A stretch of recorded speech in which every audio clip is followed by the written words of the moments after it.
Hola, buenas tardes. Vamos a comenzar como siempre. Formemos esta actitud del bodhicitta,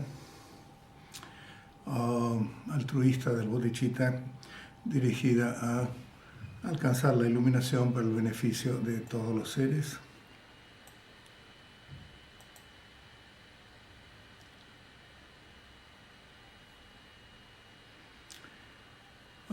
Vamos a seguir con el texto. Creo que lo que sigue son las 10 necesidades.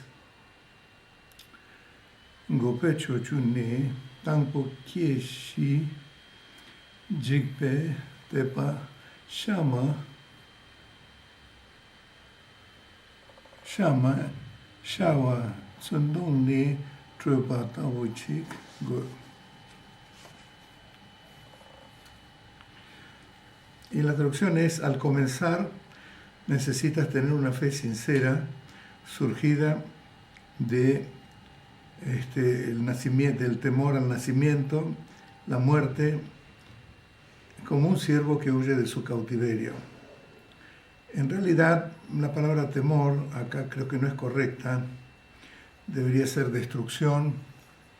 Es decir, en tibetano muchas veces hay como errores de ortografía y una S o sa al final de una palabra puede significar miedo o puede significar destrucción. Acá está como destrucción y en realidad es el temor a mantenerse en samsara, en el cual, es decir, no temor ya, digamos, porque es una fe sincera surgida de ver que, bueno, cuando hay nacimiento también hay muerte, eso es inescapable, y ese es un proceso de destrucción, porque en realidad cada instante que sucede se va destruyendo, ¿no es cierto? O sea que samsara es un equivalente a destrucción también, al mismo tiempo que una fuente de nuestro miedo, principalmente porque una de las características de nuestra percepción afectada por la ignorancia y el dualismo, es decir,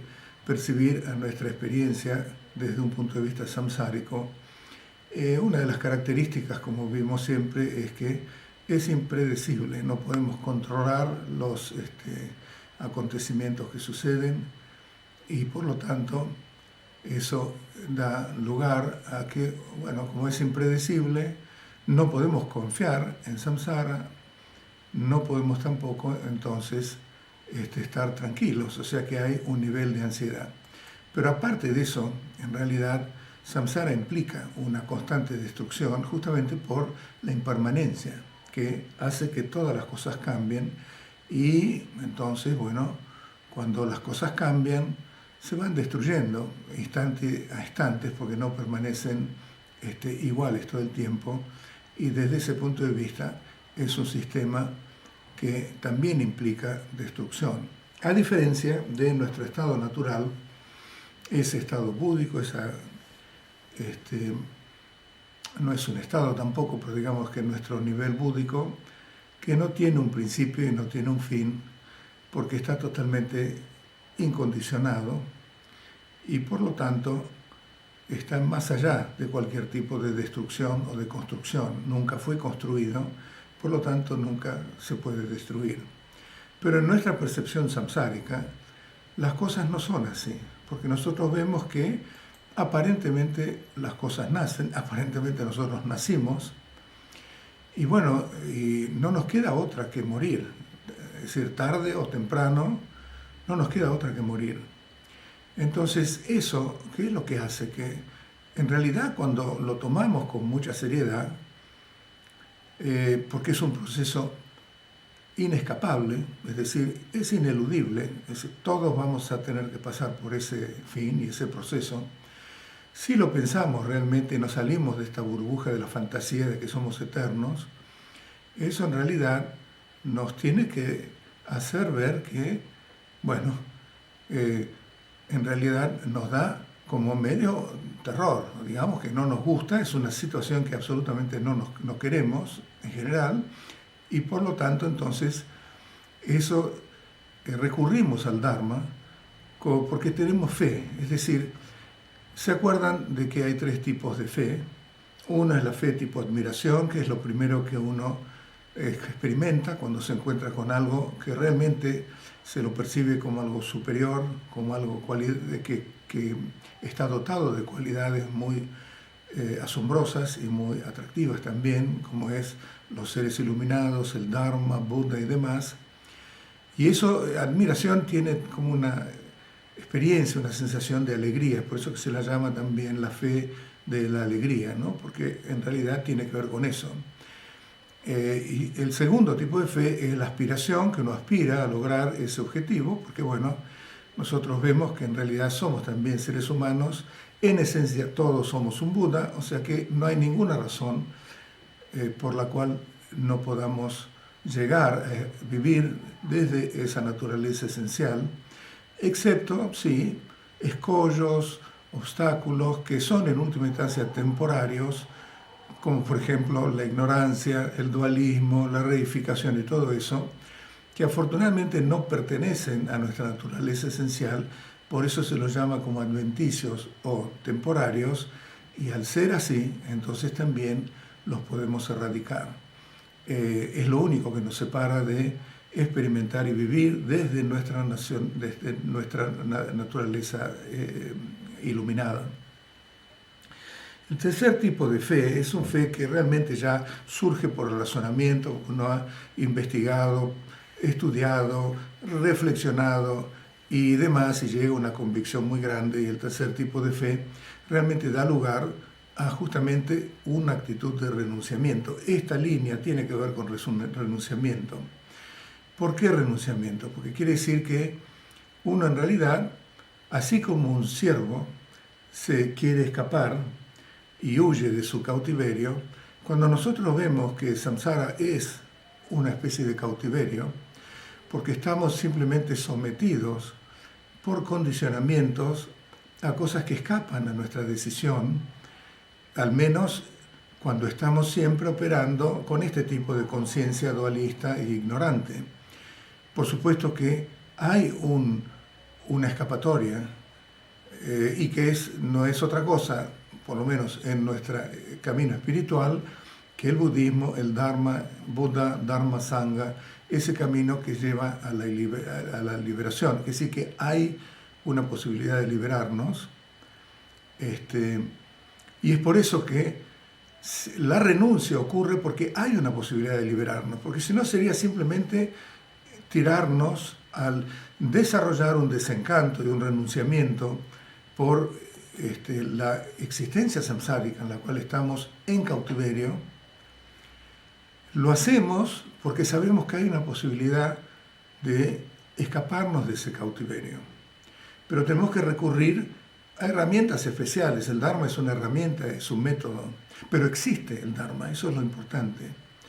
Entonces, esa fe es similar, digamos que esa fe surge porque tenemos fe en que hay una escapatoria, tenemos fe en que hay un camino y tenemos fe en ese camino y que ese camino nos va a llevar a la escapatoria, a la liberación. De la misma manera que un ciervo que huye de su cautiverio. Acá las analogías son buenas porque en realidad nos dan una imagen de lo que realmente quiere decir. A veces las palabras no son tan claras, pero en este caso eso es lo que quiere decir. Ahora, eso es al principio. Es decir, que realmente lo que hace que nos volquemos hacia el camino del Dharma es justamente ese tipo de consideraciones, que no son tan místicas tampoco, no son como que se nos está hablando de cosas totalmente fuera de nuestra percepción, se está hablando de que ahora que estamos vivos, sí, nacimos y por lo tanto es inescapable que no nos lleguemos a la muerte, a menos que haya una escapatoria, y eso es lo importante, esa ecuación, digamos, de, por un lado, el temor a la muerte, y por otro lado, la posibilidad de escaparnos de la muerte. Eso es lo que en realidad inspira en nosotros una sensación, un impulso de renunciamiento, de desencanto, de desinterés por lo mundano. Por eso la impermanencia y la muerte, el cambio, es una de las enseñanzas más importantes, y una de las razones es porque es muy practicable, no está hablando de cosas que no se pueden comprobar. Por supuesto, shunyata, la vacuidad, el gran gozo, todas las cualidades de la iluminación son extraordinarias también, pero son muy ajenas. En cambio, acá se está diciendo algo que si lo pensamos dos veces nos damos cuenta de que es así. Por otra parte, junto con esto, acuérdense de que cuando se habla de destrucción, se está hablando de que hay sufrimiento también, y que samsara realmente implica sufrimiento. Están esos tres tipos de sufrimiento. Y el tercer es el sufrimiento propiamente dicho, el sufrimiento del cambio, que es la felicidad que podemos experimentar a nuestro nivel, que siempre cambia y termina en algún lugar que dejó de tener esa fascinación que teníamos al principio y se transforma también en una especie de insatisfacción, de sufrimiento, aburrimiento o lo que fuera. Pero la más importante y la genuina que nos hace renunciar del samsara es la tercera, que es el sufrimiento del condicionamiento, el sufrimiento de estar experimentando un tipo de experiencia samsárica, de vida, que es la vida samsárica, que tiene esas características de que es impredecible porque todo cambia, y por además, principalmente, ese tercer sufrimiento del condicionamiento ocurre porque nuestra mente está funcionando divorciada de su propia naturaleza, por un equívoco, que es la confusión de la ignorancia. Y por lo tanto, todas las experiencias que podamos tener, con un mayor brillo, con una mayor euforia, con candor, con felicidad o con sufrimiento propiamente dicho, ninguna va a escapar de eso, en ninguna de los 6 reinos de existencia de samsara, ¿no? Incluyendo nuestra vida acá como ser humano. Sí, como resultado de prácticas y de ponernos realmente a perseverar en este camino que lleva a la liberación, las cosas mejoran de tal manera a nivel psicológico, a nivel de sentirnos con nosotros mismos, que llegamos a un nivel en que nos sentimos mucho mejor de cuando empezamos el Dharma, con insatisfacción, con problemas, preocupaciones, un montón de, digamos, tirarnos pálidas o lo que fuera, incapacidades. Practicamos, llegamos a un nivel en el cual estamos mucho mejor y quizás ahí llegó nuestro compromiso con el Dharma. Entonces, si entendemos bien este tercer sufrimiento, entonces realmente el renunciamiento genuino es salirnos de aquello que nos ancla a este cautiverio que es el samsara, y no es otra cosa que ese equívoco, el malentendido de la confusión, de la ignorancia. No, estamos confundidos cuando nuestra mente está confundida, cuando se percibe a sí misma y en vez de verla como esa transparencia de Rigpa, de la naturaleza esencial de la cognición pura, la percibe equivocadamente como algo concreto, sólido, que se manifiesta como el yo, y eso da lugar al otro y al dualismo. ¿Ok? Entonces ese es el primero. El segundo ya es una etapa intermedia. Bueno, una vez que surgió ese temor, entonces ¿qué es lo que tenemos que hacer? ¿Lo dejamos simplemente como temor o hay que hacer algo con eso? Eso nos tiene que inducir a realmente dedicarnos con perseverancia para lograr liberarnos de eso. No es imposible liberarse. Si fuera imposible liberarse, entonces no tenemos por qué perseverar, ni aplicar esfuerzos, ni nada, porque simplemente no hay ninguna esperanza. Entonces es así, pero acá sí tenemos una gran esperanza de la liberación también de ese cautiverio del samsara, y por lo tanto no podemos dejarlo simplemente con ese temor, ese renunciamiento. ¿Y qué vamos a hacer? ¿No vamos a quedar así como una depresión nomás? No, tenemos que, ya que sabemos que hay una posibilidad, algo tenemos que hacer. Ya que sabemos que la leche tiene manteca, hay que batirla si es que lo que queremos es manteca. Si la dejamos así, nunca vamos a obtener manteca. Entonces, pardo shi yang mi jepe sunru shin pe. A ver, un minuto, que está medio poco claro cómo está escrito esto, ¿no? Ok. Pardo shi yang mi jepe sunru shin pe sonam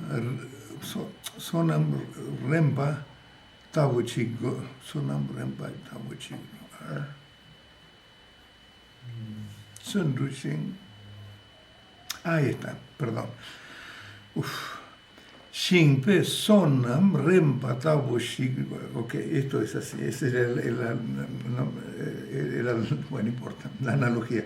En la etapa intermedia, necesitamos mantener una actitud diligente que no claudica ni ante la propia muerte, como un labrador que persevera en cultivar su tierra. Un labrador, un campesino que cultiva su tierra, no es que simplemente la aró y después se olvidó. La aró, después sembró, después lo cuida, le saca las malezas y tiene hasta el final, hasta que coseche el fruto de sus esfuerzos, no va a abandonar eso. Y durante todo ese proceso va a tener que aplicar realmente perseverancia. Entonces nosotros, en realidad, bueno, en nuestra tradición del Mahamudra, y por lo tanto, bueno, digamos que hay muchas prácticas del budismo, ya lo sabemos, están las prácticas de visualización, están las prácticas de shamatha, todas las prácticas tienen un principio, un intermedio y un fruto. Y en el caso del Mahamudra, en realidad, como hemos dicho, lo principal es primero reconocer la naturaleza de nuestra mente. Si no reconocemos la naturaleza de nuestra mente, aunque sea por unos pocos instantes, no tenemos un punto de vista genuino que va a ser el que tiene que perpetuarse para que de esa manera entonces se produzca en esa continuidad la fuerza suficiente por sus propios méritos, digamos, para ir contrarrestando los enormes y muy fuertes vientos de los patrones habituales que nos impulsan a cambiar nuestra conciencia y dejar salir de la conciencia de Rigpa y entrar en la conciencia dualista reificadora. Y para eso entonces necesitamos un segundo paso, que no es solamente el reconocimiento, sino que es el segundo, que es el de desarrollar la potencia de esa experiencia de Rigpa. No desarrollar el potencial de Rigpa, porque Rigpa nunca cambia, Rigpa es Rigpa, pero nuestra experiencia de Rigpa sí va cambiando. En un momento es débil y muy intermitente, y luego se va volviendo cada vez más presente, y así sucesivamente, y durante todo ese proceso se necesita perseverancia. Ahí necesitamos realmente ser diligentes, porque si no, no vamos a producir esa continuidad que es absolutamente necesaria para transformar nuestra conciencia, nuestra percepción y nuestra experiencia. Entonces, en el principio también, para reconocer Rigpa, también necesitamos un cierto esfuerzo, porque no es que viene así nomás. Necesitamos estudiar, necesitamos también reflexionar, necesitamos tomar enseñanzas, necesitamos aclarar qué es lo que es Rigpa, qué es lo que es mente dualista, qué es lo que es mente trascendente y no conceptual, que eso es lo que es Rigpa, que es Tamel Kishepa, que es la mente natural. Todo eso, bueno, necesita esfuerzo. Si nos quedamos acostados, digamos, en Bhavya, nunca vamos a tener ninguna herramientas ni para reconocer Rigpa tampoco, entonces se necesita cierto esfuerzo. Y en un primer instante también, mientras estamos en la mente conceptual, también hay un cierto esfuerzo para reconocer Rigpa, para salirnos de la mente conceptual, cuando aprendimos la técnica que nos enseñan cuando se hace una introducción a la naturaleza de la mente u otros sistemas. Pero después, digamos, una vez que hemos reconocido Rigpa, entonces hay que perseverar con la práctica. Y para perseverar con la práctica, realmente, bueno, como hemos dicho, ahí lo que más importa es la no distracción. Y en el caso de la perpetuación de Rigpa es no solamente la no distracción, sino también la no meditación, a diferencia de shamatha. Pero vamos al shamatha, porque prácticamente creo que la mayoría de nosotros está en ese shamatha, la práctica de shamatha, y ahí se necesita esfuerzo. Y no hay ningún problema de que se aplique esfuerzo, y la perseverancia requiere cierto esfuerzo. Es decir, si uno va avanzando en todos los bhumis, no avanza simplemente porque se quedó quieto, avanza porque aplica esfuerzo. A mí me dijo Abor Rinpoche, mi lama principal, de aquí hasta el momento de iluminarte hace falta cierto esfuerzo para practicar. Es decir, hay que entender cuándo hay que practicar con esfuerzo o perseverancia y cuándo no. Si ya tenemos y estamos en que la mente está en Rigpa, porque la mente es Rigpa, en ese momento, Rigpa se tiene que continuar por sus propias habilidades, digamos, por su propia potencia, porque la tiene, es así, la única manera. No podemos aplicar esfuerzos, es decir, perseverar o hacer algo para que se alargue. Bueno, pero eso es un caso muy especial. Ahora, en caso de shamatha, sí. ¿Por qué? Porque la no distracción, se necesita esfuerzos para mantener la presencia. Es una presencia con esfuerzo, es una no distracción con esfuerzo. Cualquiera de nosotros que haya practicado shamatha sabe que una y otra vez la mente se va y hay que traerla, o sea que hay que realmente hacer cierto esfuerzo. Hay un actor que está haciendo ese esfuerzo, ¿ok? Entonces es verdad que, bueno, al principio se necesita un poco de esfuerzo para reconocer, por ejemplo, el punto de vista de shamatha, y después también se necesita esfuerzo para mantener la continuidad de ese punto de vista del shamatha, que es la claridad inmóvil y libre del pensar. O sea que, bueno, para lograr el fruto y el objetivo final no podemos carecer de esfuerzo, tenemos que aplicar un esfuerzo, que es lo que está diciendo acá. Pero por supuesto, acá lo que está diciendo también es que no claudica ni aún ante la propia muerte. Ahí está hablando de un nivel muy elevado. Pero también digamos que si nosotros hemos hecho el esfuerzo de sentarnos a meditar, eso requiere esfuerzo. En el momento de la meditación, supongamos que estamos ya en práctica de Rigpa, bueno, en ese específico momento en que la mente es Rigpa, es el único momento en el cual no podemos aplicar esfuerzo o perseverar, digamos. Pero sí, vamos a perseverar porque si dijimos 2 horas de meditación, vamos a quedarnos 2 horas. O sea, eso sí es esfuerzo. ¿Entienden cuál es no podemos decir, bueno, en Rigpa no hace falta esfuerzo, no hace falta perseverancia, entonces simplemente entenderlo de una manera que el esfuerzo es como un veneno, como algo que realmente no se aplica en nuestro caso. Sí se aplica en nuestro caso. Hay momentos en que se aplica, hay momentos en que no se aplica. Y el único momento en el cual no se aplica ningún esfuerzo, ni tampoco se aplica la perseverancia, es cuando la mente es Rigpa.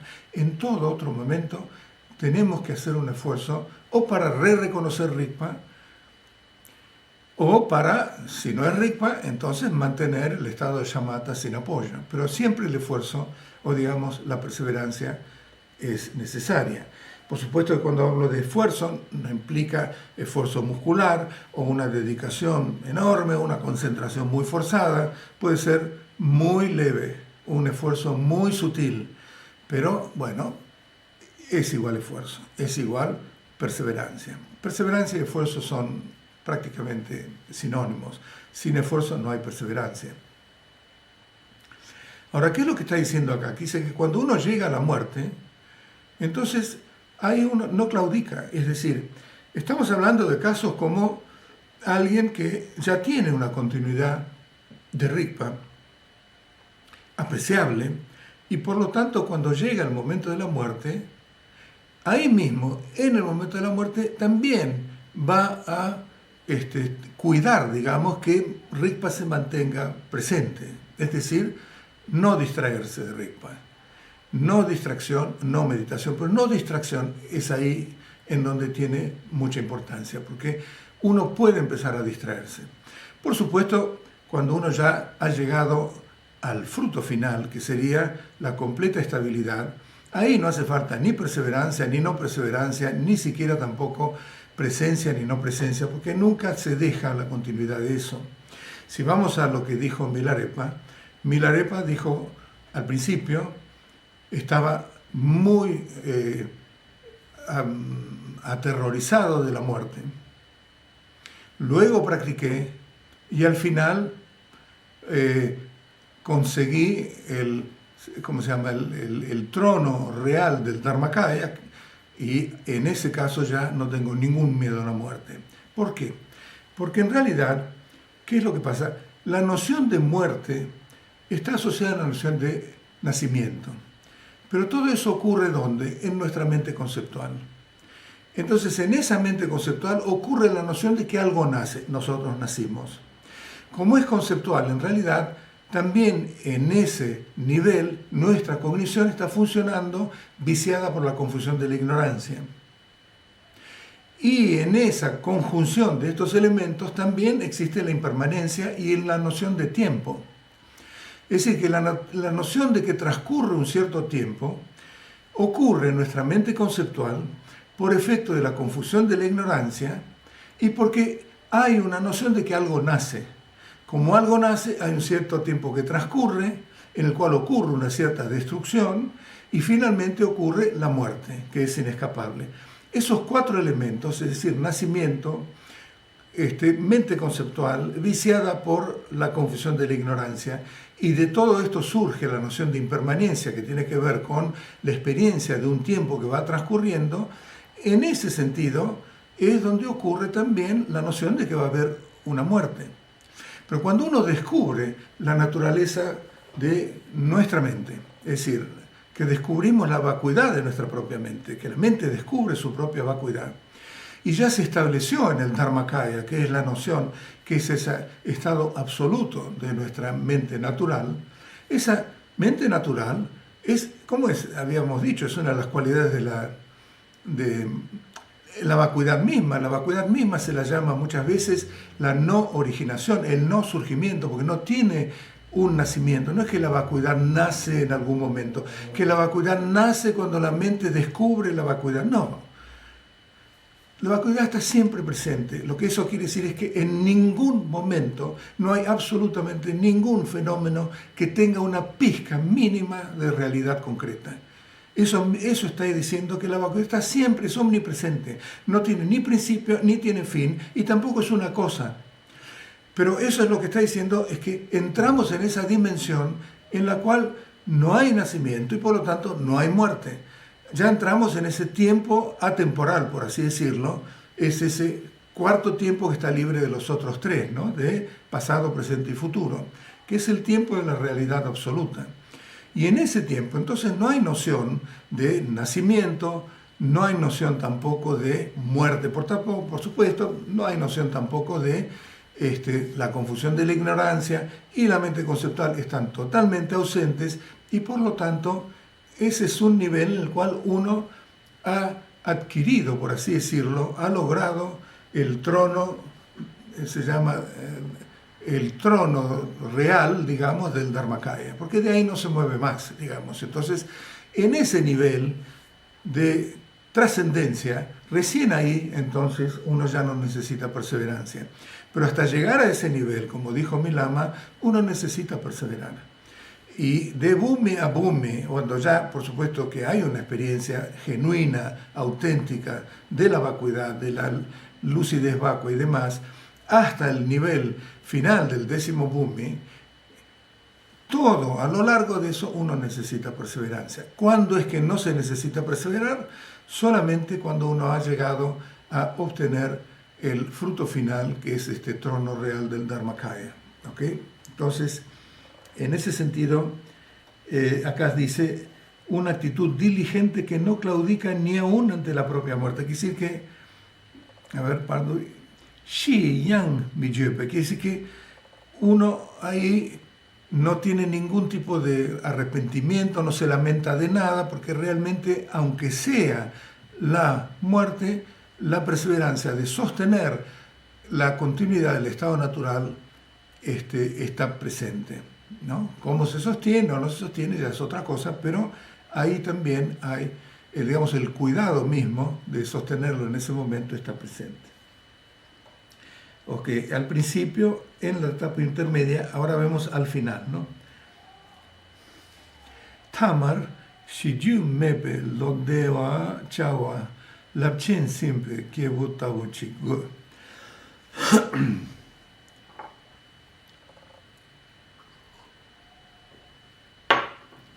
Al final, necesitas tener una mente abierta. Vamos a hablar un poquito de lo que significa mente abierta, que comprende que no hay algo que muere. como una persona que ha alcanzado un gran objetivo. Bueno, más o menos creo que confundió un poquito este tercero con el otro. En realidad acá,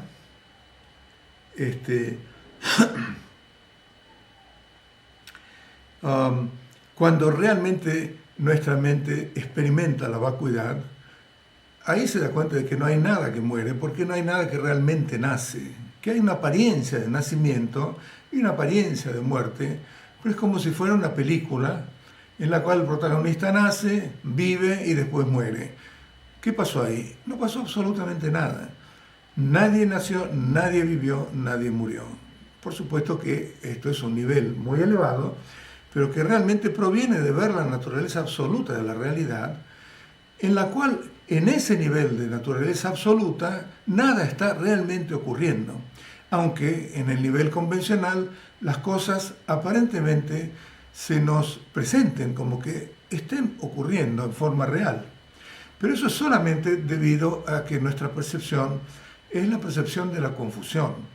Y debido a esa confusión de la ignorancia, es que vemos todo con esa lente que reifica absolutamente todo a partir de una percepción dualista entre sujeto y objeto, grande, chico, blanco, negro, y toda la, digamos, parafernalia, digamos, de dualismos en los cuales nosotros nos movemos habitualmente, debido a justamente esa percepción kármica, que es la percepción que ocurre a partir de la confusión de la ignorancia. ¿Ok? En cambio, acá dice, necesitas tener una mente abierta, ¿no? Acá, lo que pasa es que la palabra de acá, en tibetano, es el lo-de, ¿no?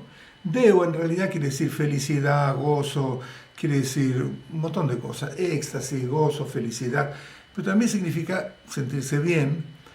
En este caso, lo-de es más bien una mente carefree, es decir, una mente que esté abierta, pero que no es que tenga júbilo en sí misma,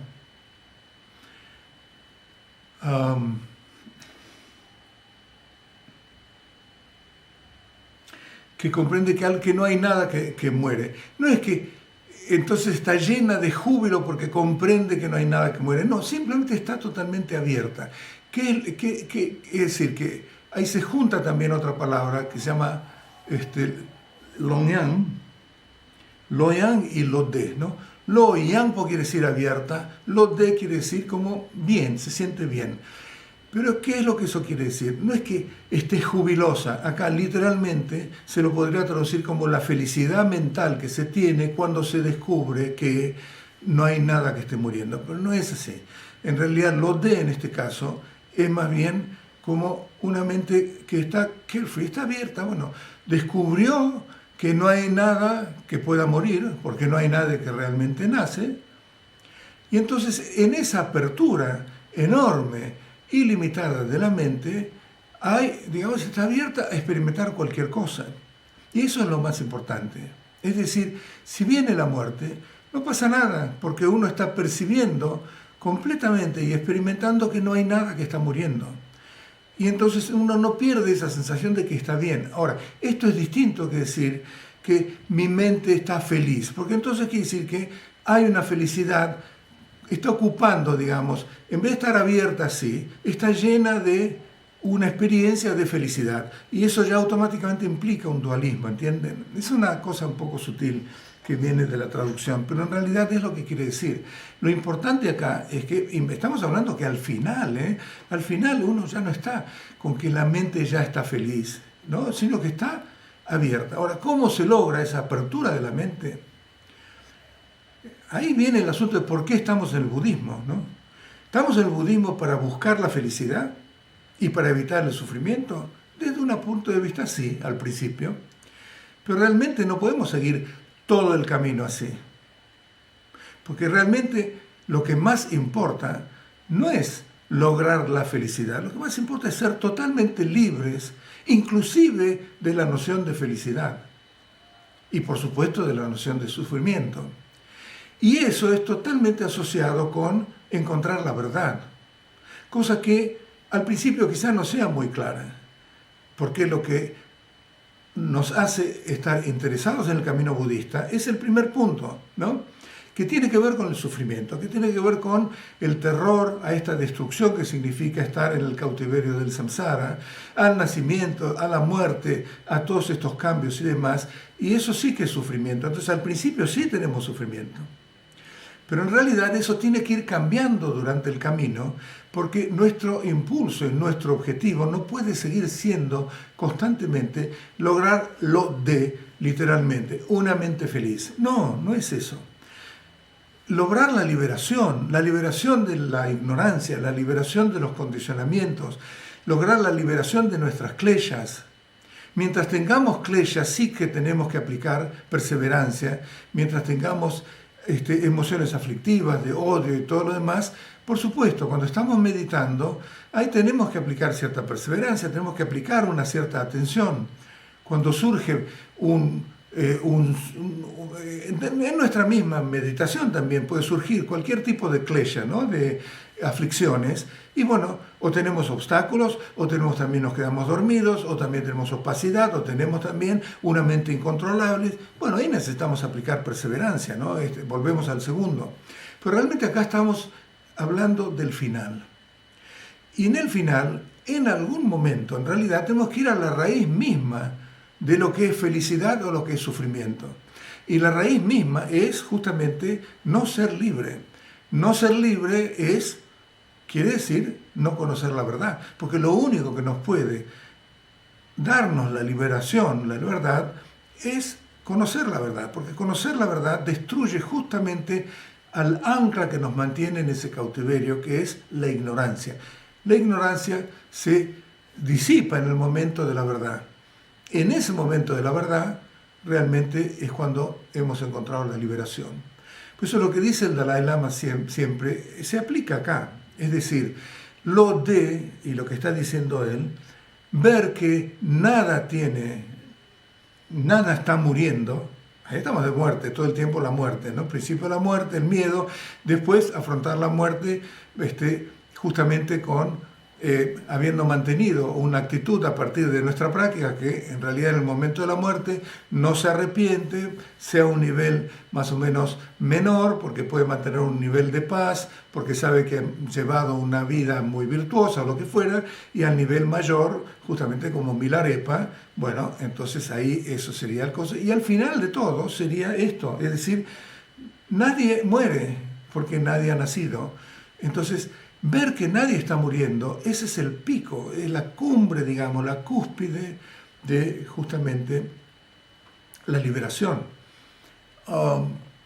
Y a eso se llega conociendo la verdad, no se llega buscando la felicidad, porque siempre ahí estamos buscando a alguien que está angustiado por el sufrimiento y quiere la felicidad. Y eso no es lo de Dewa. Dewa en este caso significa estar con una mente totalmente abierta.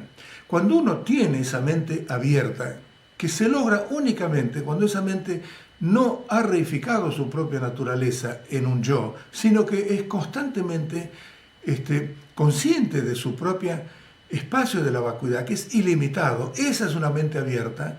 Ahí sí que va a empezar a surgir todas las cualidades sublimes de gran gozo, de compasión, de todo ese tipo de cosas, y por supuesto está abierta a experimentar todo eso.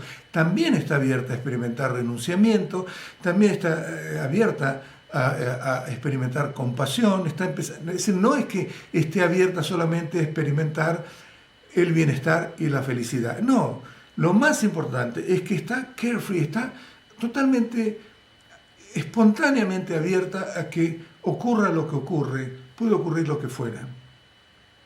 ¿Ok? Milarepa decía que la experiencia de eso es una mezcla entre amargura y también felicidad.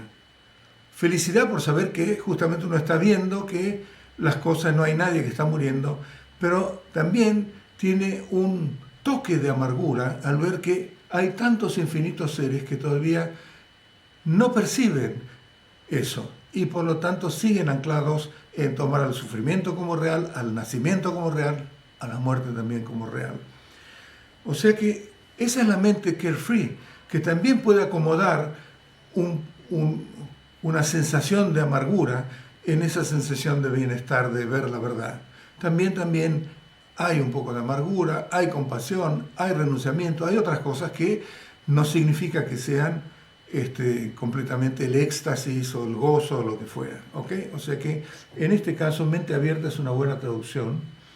La mente abierta, la mente carefree, ¿no? Lo de es carefree, no es una mente feliz. Hay otra traducción que leí que dice mente feliz y no es correcto, ¿no?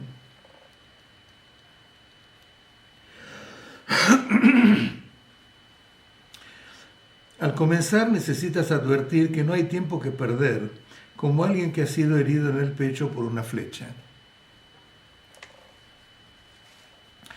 Angpo longme dushepa kebu nela da pokpatabuchigu.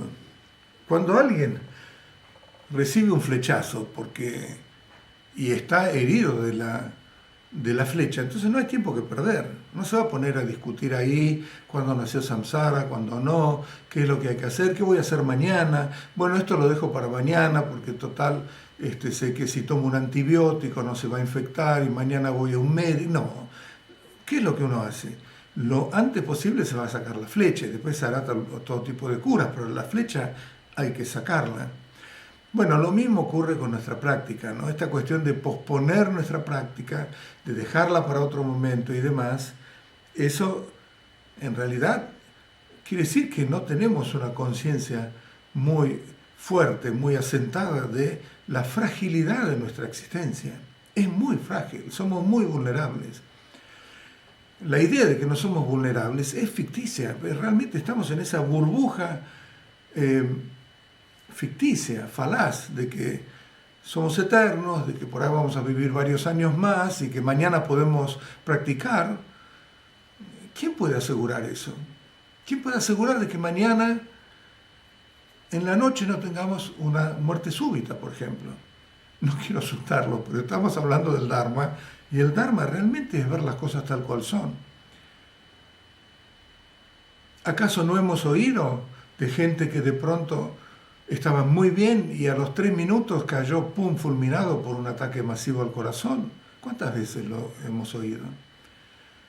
Y esa persona pues estaba haciendo planes de comprarse un nuevo auto, de conquistarse a esta gente, a esta persona que podía ser su pareja, porque le gustaba todo este tipo de cosas que nosotros tenemos. Y posponiendo la práctica. Bueno, no hay mucho tiempo que perder. Y realmente eso tiene mucho que ver con lo anterior, con reconocer el renunciamiento, es decir, del desencanto, con perseverar.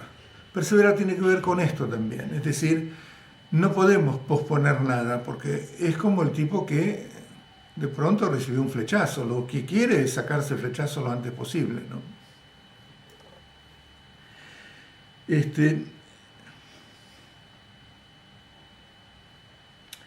Luego necesitas meditar sin distracción, como una madre cuyo único hijo está a punto de morir.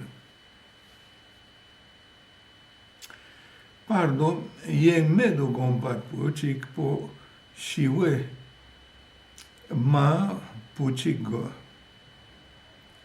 mata puchikgo. Bueno, acá cuando una madre perdió a su único hijo, lo único que piensa es en la muerte de su hijo y no se distrae de eso. Supongo que al principio debe ser así. No se distrae de la muerte de su hijo porque es realmente la domina constantemente. O sea que es decir que nunca se distrae de eso. Esa es la analogía, ¿no? Ahora, el propósito de la distracción, de la meditación, es justamente no distraerse. ¿Se acuerdan lo que dijo Gampopa mismo, ¿no? La no distracción es el camino de los Budas del pasado, el del presente y el del futuro. Es decir, que todos los que se iluminan en base a la no distracción. Y bueno, mencioné anteriormente, por ahí me adelanté, la no distracción puede ser conceptual, como en el caso de Shamatha, o no conceptual cuando el objeto de la meditación es justamente la ausencia de objeto o de punto de referencia, que sería ser Rigpa, o que la mente es completamente Rigpa y que Rigpa por sus propios medios no se distrae y pierde su transparencia y se vuelve en una cognición reificadora, como la que tenemos actualmente. Entonces la no distracción realmente es el camino, es decir, no distracción es lo que hace el camino del budismo. Si tenemos que definir cuál es el camino del budismo que nos lleve a la liberación, bueno, uno puede encararlo con el seguir la shila, es decir, todas las conductas mundanas, las conductas, digamos, éticas, de moralidad y demás, evitar las acciones negativas, acumular mérito y las acciones positivas. Bueno, por ahí un nivel común es eso, pero eso no lleva a la liberación, lleva a no generar más karma que puede devenir en mayores causas para el sufrimiento. Pero el segundo de los entrenamientos del budismo, que es el entrenamiento en la meditación, ese es el que lleva al tercer entrenamiento, que es el de la sabiduría. Y el tercer entrenamiento, que es el segundo entrenamiento, que es la no meditación, es lo que realmente forma el camino budista a la liberación. Sin meditación y sin sabiduría, entonces no vamos a alcanzar la liberación. ¿Y en qué consiste la meditación? En la no distracción. Realmente se puede resumir en eso.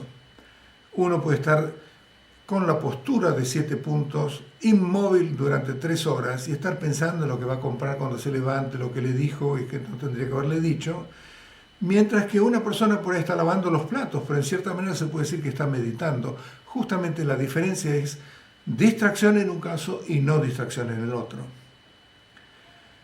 No distracción es el camino de todos los Budas, que es la contraparte, es lo mismo que decir la presencia. La presencia significa que uno no olvida. Cuando la mente pierde la presencia de Rigpa y entra en la claridad, digamos, dualista, es porque la mente olvidó esa claridad vacua de Rigpa y entró en una claridad dualista, reificadora. Es eso. Trempa, como les dije, que es la palabra que se traduce por mindfulness o también por presencia en castellano, como la traduzco yo, no sé, otros la traducen como atención plena y demás, significa, en otras palabras, es una palabra que también en el tibetano significa recordar, discursivamente, recordar lo que hice hace 3 años, también es trempa. Acá significa no olvidar. Trempa en meditación significa no olvidar. Cuando uno se distrae de la atención en la respiración y ya está pensando en algo, es porque olvidó la distracción, la respiración. Olvidó el objeto de la meditación. Y en el caso de Rigpa, como recién lo expliqué, es decir, cuando la mente olvidó la claridad vacua de Rigpa, bueno, está en la claridad dualista de vuelta. ¿Qué es lo que hace que la mente ya esté funcionando con esa claridad reificadora? Es porque la misma mente olvidó la vacuidad.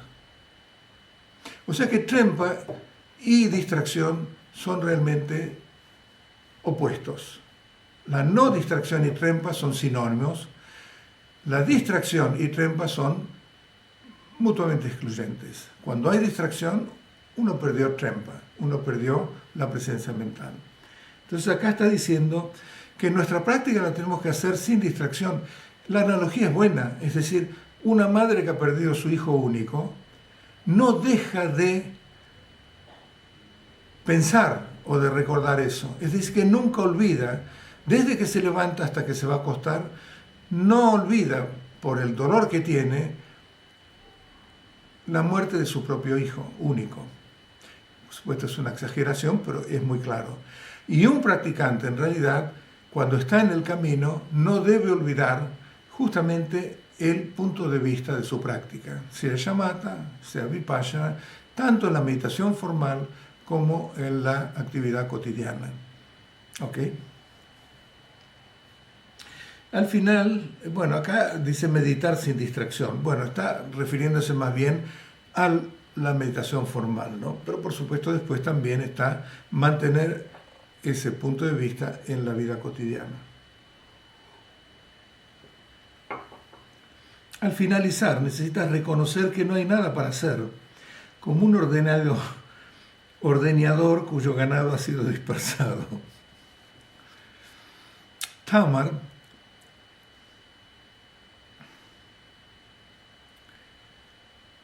Charme Duishepa, Chuma, Rae, Tepeche, Matabuchigo. Bueno, hay una persona en la cabaña que es la que tiene que ordeñar las vacas. Y de pronto vienen unos ladrones y se robaron las vacas. La persona que ordeña se quedó sin trabajo, o sea que él no tiene nada para hacer. Y lo mismo es con respecto a esto, ¿no? Al finalizar, necesitas reconocer que no hay nada para hacer como un ordenador. Es decir, durante todo el proceso en el cual estamos, hemos reconocido el punto de vista, hemos desarrollado la potencialidad de nuestro reconocimiento, es decir, nuestra experiencia de ese punto de vista, y ya estamos en el estado de estabilidad. En ese estado de estabilidad ya no hay más diferencia entre meditación y no meditación. Entonces no hay nada para hacer, porque la mente nunca se distrae. No hay nada para hacer significa esto. La mente nunca se... En términos de meditación, en términos de práctica, en términos de cómo hacer que nuestra mente funcione desde su naturaleza verdadera, llega un momento en que no hay nada para hacer, porque nunca deja la continuidad de esa naturaleza en la cual está funcionando constantemente. Nunca cae en una mente dualista, nunca cae en reificar. Por lo tanto, no hay nada que hacer para traerla de vuelta al no dualismo, ¿entienden? Entonces, eso es cuando realmente ya no hay ninguna diferencia entre meditación, es decir, meditación formal, y también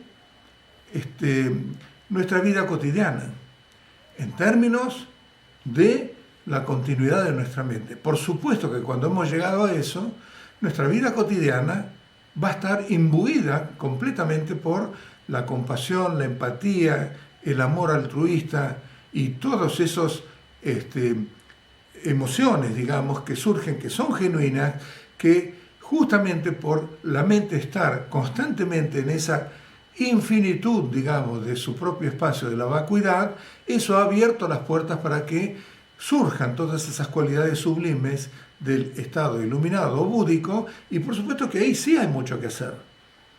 Y es lo que hacen los grandes lamas, ¿no? Es decir, lo que hemos visto, que cuando se destruye un monasterio en Tibet, Dingo Chenze Rinpoche no paraba en su actividad cotidiana, iba a dormir. Yo pasaba a veces, cuando estaba en esas grandes iniciaciones de muchos meses, por ahí yo a la noche comía con amigos, salía, tomaba algo, algunos tragos, volvía tarde, digamos, a dormir a las 11 de la noche y veía su luz prendida en el cuarto de Chenze Rinpoche. Y después sus asistentes contaban que él se levantaba siempre a las 2, 3 de la mañana. Y de ahí empezaba con sus propias prácticas, y de ahí, después del desayuno, lo llevaban al templo y empezaba a hacer y tomar todas las iniciaciones, 6, 7 iniciaciones que iba a dar durante el día. Y a las 8 más o menos entrábamos todos, y de ahí hasta las 5 o 6 de la tarde, o más tarde también a veces, dando todas esas iniciaciones sin parar. Y al mediodía le traían un poco la comida, comía 10 minutos sentado en su trono, y después había una cola de 6, 7 personas que tomaban enseñanzas de distintos textos o distintos tipos de enseñanza. Entonces el primero entraba, un grupito de 2, le daba 10 minutos de enseñanza, se iban, otro grupito se iban después de 10 minutos, y así, hasta que eso era la sobremesa, digamos, ¿no? Seguir con las enseñanzas. Terminaba eso y entraba todo el malón para la sesión de la tarde hasta la noche, que se iba a su cuarto, y ahí, bueno, cenaba, y después de cenar estaban todos, digamos, eso yo creo que lo conté muchas veces, disculpen, pero lo repito porque no dejo de asombrarme. En la sala estaban, ya a veces estuve ahí también porque me iba a dar alguna enseñanza, estaban muchísima gente, digamos, habían lamas, rinpoches, otras personas, estaba yo, uno por uno entrando hasta las 11 de la noche, digamos, y seguían. Eso es, no quiere decir no hacer nada, ¿no es cierto? Acá lo que está diciendo es respecto a el núcleo de la práctica, que es la meditación. ¿Qué es la meditación? La familiarización que tenemos y que vamos cultivando con el punto de vista. Y la acción Es decir, la conducta está en consonancia con esto porque hace que ante cualquier tipo de evento reaccionemos o respondamos en total consonancia con la presencia del punto de vista y en la continuidad del punto de vista. Y eso sería meditación, punto de vista, meditación y conducta. Llega un momento en que no hay nada que hacer porque nunca dejamos eso y siempre está la mente funcionando desde su mente natural. Eso es cuando meditación y posmeditación se han totalmente integrado. Y ahí no quiere decir que en la actividad cotidiana lo que está diciendo Gampo es que no hay más nada que hacer. No, ahí hay mucho que hacer, como vemos en el ejemplo de Chenzer Rinpoche, ¿no?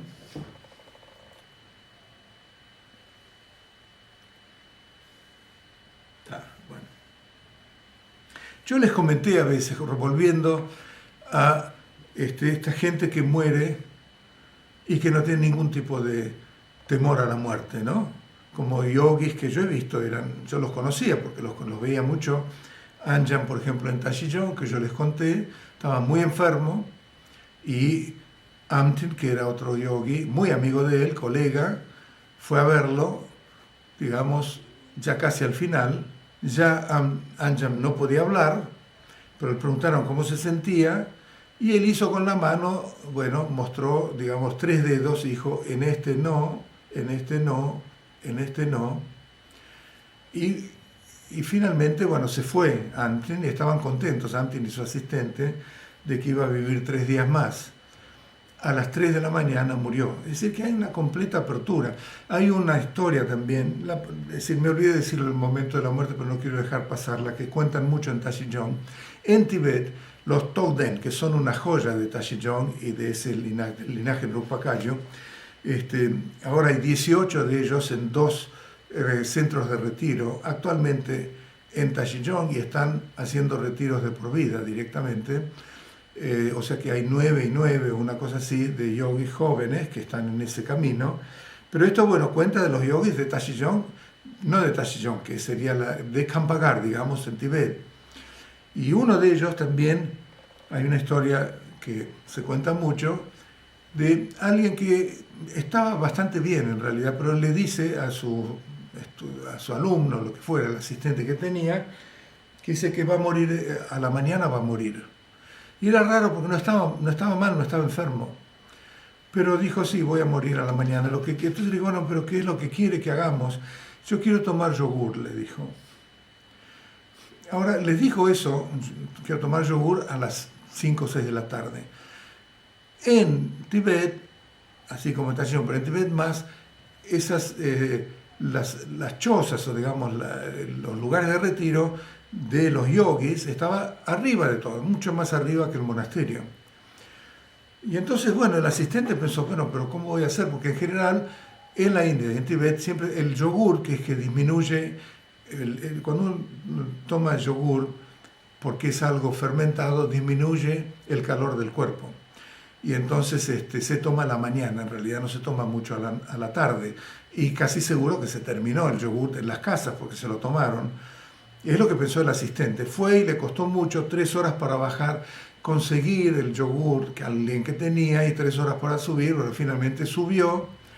Y entonces, y este yogi preguntaba al otro asistente, ¿y qué pasa? ¿Viene el yogur o no viene el yogur? ¿No?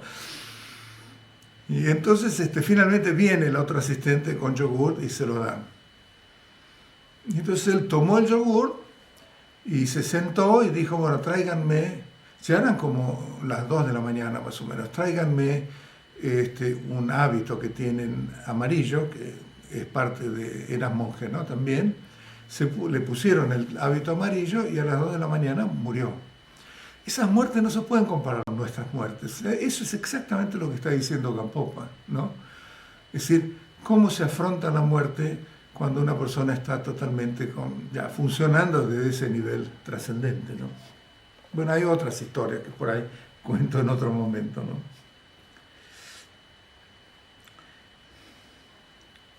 Al comenzar necesitas convencerte de la certeza del Dharma como una persona hambrienta que encuentra una comida apetecible. Tango chela ngeshe chepa topa kanse sangpotan tripatabuchigo. Bueno, si hay una persona que es muy hambrienta y encuentra una comida deliciosa, ¿no? Ahí no tiene ninguna duda de que va a comer, ¿no es cierto? Bueno, esa me parece que es la analogía. Simplemente va y la come sin ninguna duda, es decir, totalmente en forma totalmente certera, va y la come. Y lo que queremos al principio es convencerte de la certeza del Dharma. El Dharma, como saben, es de dos tipos. Uno es del estudio, lo que está escrito, los sutras, los shastras, las enseñanzas que recibimos, los miles de libros que hay también. Todo eso es Dharma. Es información, ese es método. Pero el que realmente cuenta es el Dharma de la vivencia, el Dharma de la realización, porque es cuando no es el estudio conceptual, sino es realmente la vivencia de todo aquello que fue enseñado como la verdad del Dharma, porque uno de esa manera ya, en ese momento ya no necesita el Dharma, porque uno ha visto, ha descubierto completamente la verdad del Dharma en uno mismo. Y ese es el Dharma, y esa es la certeza del Dharma a la cual se está refiriendo, ¿no? Primero, la certeza del Dharma, llegar a eso. En otras palabras, es más bien tiene que ver con reconocer el punto de vista correcto, reconocer la mente natural. Estamos hablando, en nuestro caso, de Mahamudra, ¿no es cierto?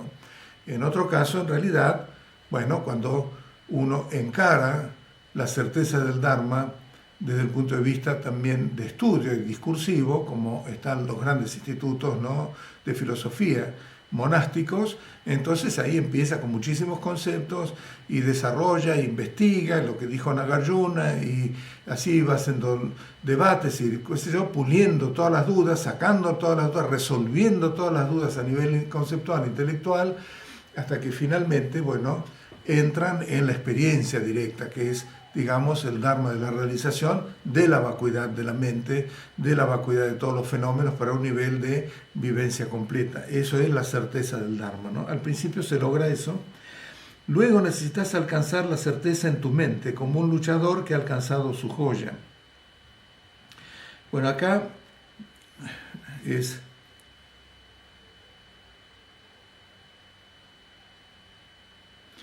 Pardo ransemlang sheshepa, neshechepa,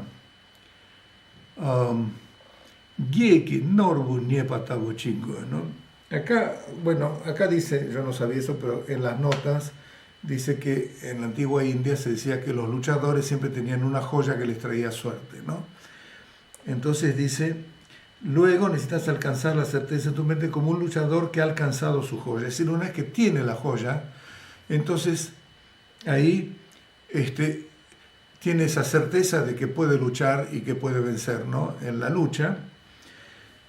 O sea que al principio es la certeza del Dharma, que es la que nos enseña realmente qué es lo que tenemos que conseguir. Y el segundo es más bien como la certeza en tu mente, ¿no?, que es justamente ver qué es lo que es la certeza en nuestra mente, ver que todos los fenómenos en realidad carecen de identidad intrínseca, es decir, entender a partir de las enseñanzas del Dharma que todos los fenómenos son vacíos, es decir, que en esencia son la vacuidad. Eso es, digamos, la cognición que entiende eso. Y eso más bien tiene que ver con el anterior. En realidad, yo en el anterior me fui un poco al que sigue, a la certeza del Dharma, ¿no? Es decir, que la verdad que se enseña en el Dharma, bueno, acá, ¿cómo vamos llegando a la certeza en nuestra mente? Primero, entendiendo que todos los fenómenos carecen de realidad intrínseca y por lo tanto son vacíos. Esa es la cognición que ha entendido eso. Luego es que esa cognición también es vacía. Rigpa es vacío. Y esa vacuidad de Rigpa es indivisible de la cognición de Rigpa mismo, ¿no? Y es el tercer nivel que, digamos, que sería que la lucidez vacua que siempre estamos hablando. Y esa es la certeza que está hablando acá. Es decir, luego de entender o lograr la certeza en la verdad que enseña el Dharma, es ver esa verdad dentro de nosotros mismos. Y eso se ve cuando la lucidez ve su propia vacuidad, y por lo tanto, esa vacuidad y la lucidez que es consciente de esa vacuidad son totalmente indivisibles. Lucidez vacua o vacuidad lúcida, eso justamente es la completa certeza en nuestra propia mente. Ahí, cuando lo tenemos o cuando lo vivenciamos, ahí tenemos la misma certeza, es decir, ausencia completamente de duda que eso es así, de la misma manera que una persona hambrienta no tiene ninguna duda en comerse ese plato de comida deliciosa, ¿no? Finalmente, necesitas alcanzar la certeza del no dualismo, como un charlatán cuyas mentiras han sido descubiertas, ¿no? Está buenísimo. Tama niemela ngeshetiepa sopo zompu dipatabochigo, ¿no? Claro, un charlatán, un impostor, puede vender un castillo, de lo que fuera, de todo tipo de fantasías y de mentiras. Y eso es lo que realmente ocurre con nosotros, porque para nosotros, mientras estamos funcionando con una cognición viciada por la confusión de la ignorancia, para nosotros la experiencia del nivel convencional, que para nosotros es el único nivel que entendemos, es nuestra propia realidad, las cosas tienen sentido, las cosas funcionan. Si se dice 5:37 de la tarde, bueno, hay un reloj que lo marca y hay una persona que tenía que venir a verme a esa hora y viene, y todo más o menos tiene coherencia y funciona. Y funciona, digamos que tiene sentido común, porque las cosas funcionan de esa manera. ¿Por qué funcionan de esa manera? Porque en nuestro nivel, que reificamos todo y que está totalmente estructurado, controlado y encasillado por los conceptos, bueno, nuestro intelecto, bueno, le da una coherencia y una realidad a las percepciones que tenemos, porque percibe de esa manera y funciona de esa manera. Si vamos a tomar un avión, vamos a ir a una hora determinada y el avión está preparado y nosotros salimos, entonces es muy convincente que esas cosas realmente funcionan de esa manera. Pero al final, cuando descubrimos el no dualismo y cuando nuestra mente descubre esa vacuidad de sí misma y funciona en esa indivisibilidad de su propia vacuidad, esa lucidez vacua, en esa cognición, esa lucidez, esa claridad vacua, ahí hemos destruido completamente la aparente razonabilidad del funcionamiento de todo el nivel convencional de nuestra existencia, así como existía hasta ese momento. Vemos que todo era una burla, que todo era un engaño, que realmente las cosas, no hay un avión en última instancia, que no hay 737 en última instancia, que no hay uno mismo que va a tomarlo en última instancia, que todo es como una gran película, un gran engaño que nos está embaucando constantemente. Eso es lo que significa samsara. Es el gran engaño que constantemente nos está engañando, nos está embaucando. ¿Cómo se destruye toda esa estructura embaucadora que es la estructura de la confusión de la ignorancia? Que lo único que lo convalida es justamente ese malentendido de la confusión, junto con todos los patrones habituales que mantienen todo este castillo, este universo formidable de realidad que nosotros percibimos como reales y concretas. Es un engaño, es un equívoco, es una lucidez que funciona dualista, en forma dualista, y en base a ese dualismo entonces reificó todo. Eso no es más que una falacia.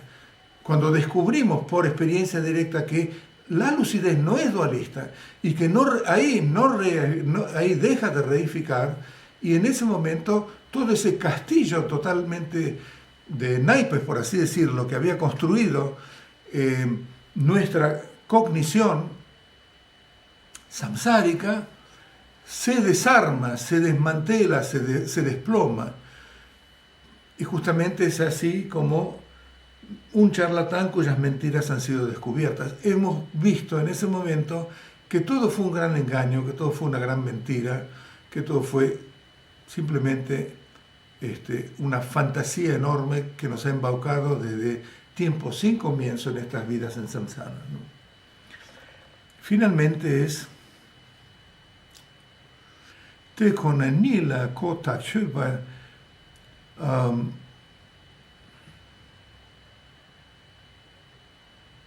kota chuba, a ver,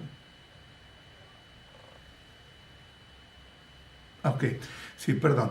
Te con Aniela Kota Chupa, sin purpe charota bochigo, ¿no? Teni gope chocho y no. Acá la analogía es que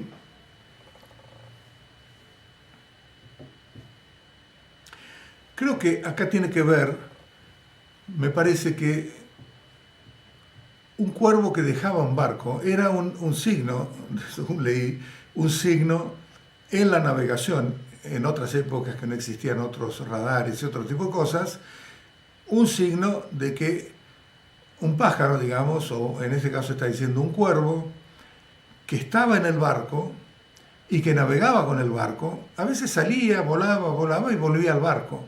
Esos eran signos de que no había ninguna tierra firme cerca. Pero cuando se acercaba a una cierta distancia de la tierra firme, entonces si el cuervo volaba y no volvía, entonces los navegantes sabían que estaban muy cerca de la tierra. Entonces seguían la dirección que siguió el cuervo cuando se fue del barco. ¿Okay? Eso sería la analogía. Y eso es lo que ocurre cuando uno dilucida la única realidad. ¿Cuál es la única realidad? Muchas veces se dice en tibetano, Tigle Nyakchik. Tigle es como la esfera, Nyakchik quiere decir única. La única esfera que incluye absolutamente todos los infinitos fenómenos que pueden ocurrir, tanto de samsara como nirvana, todos están incluidos en una única esfera, que es la esfera del Dharmakaya. Porque es del brillo del Dharmakaya donde surgen todos los fenómenos. Por eso se dice que la naturaleza esencial de todos los fenómenos es iluminada. Todos los fenómenos son primordialmente iluminados. ¿Qué es lo que quiere decir eso? Que todos los fenómenos, tanto de samsara, lo que es más difícil de entender, como de nirvana, que es más fácil, porque decir todos los fenómenos de la iluminación es más fácil decir, están incluidos en el Dharmakaya. Pero decir que todos los fenómenos del samsara están también incluidos en el Dharmakaya nos cuesta un poco. Por esa mente dualista que nosotros hacemos diferencias. Pero en realidad todos los fenómenos del samsara y del nirvana, todos en su infinitud están incluidos en esta esfera única, que es la del Dharmakaya, ¿no? Y es por eso que se dice todos los fenómenos son primordialmente iluminados, porque el Dharmakaya es iluminado. Eso se entiende un poquito con lo que había dicho, mencionado muchas veces, una base, dos caminos, dos frutos. La misma base de siempre es Dharmakaya, es la naturaleza búdica, la llamamos Dharmakaya, la llamamos Tathagata Garbha, Devarshik Nyingpo, Zopa Chempo, Mahamudra, muchos nombres, pero todas tienen que ver con esa esfera única del Dharmakaya, una base. El camino de la confusión de la ignorancia que ocurre cuando la conciencia no se percata y no es consciente de esa base del Dharmakaya, es un camino samsárico que lleva a la experiencia del samsara, a renacer en alguno de los reinos, 6 reinos de existencia, y experimentar todos los sufrimientos, sinsabores, destrucción del samsara. Cuando la mente es consciente de esa esfera única, esa única base, ese es el camino a la liberación. Manteniendo y sosteniendo la conciencia de esa base, es como uno va eliminando todos los problemas de la confusión y finalmente el fruto es un encuentro completo con esa esfera única del samsara, que es la mente natural o es también el estado búdico. ¿Ok? Es por eso que se dice Chikshe Kunrel, ¿no? Eso lo vimos la vez pasada, no sé si en el seminario de Mahamudra, creo que en el seminario de Mahamudra. Conociendo uno, se libera todo. Uno puede conocer muchas cosas, pero va por las ramas. Y en ese momento entonces está aplicando un antídoto, otro antídoto, otro antídoto. Pero si uno corta las ramas del árbol, de la neurosis, toda la neurosis se cae. Conociendo uno, se libera todo, significa conociendo este Tigle Nyakchik, conociendo la esfera única de la realidad absoluta, que es el Dharmakaya, todas las aflicciones y todos los fenómenos samsáricos, completamente todo se libera. No hace falta liberar absolutamente nada. Pero primero hay que conocer eso. Entonces es el camino al cual apuntan principalmente los caminos más directos del budismo de Mahamudra y Dzogchen. Ir por un atajo a reconocer esa esfera única, aunque dure varios segundos, pocos segundos, porque ese es el punto de vista correcto, descrito con otras palabras, ¿no?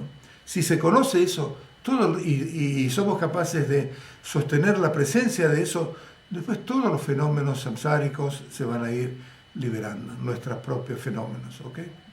Bueno, vamos a ver las preguntas.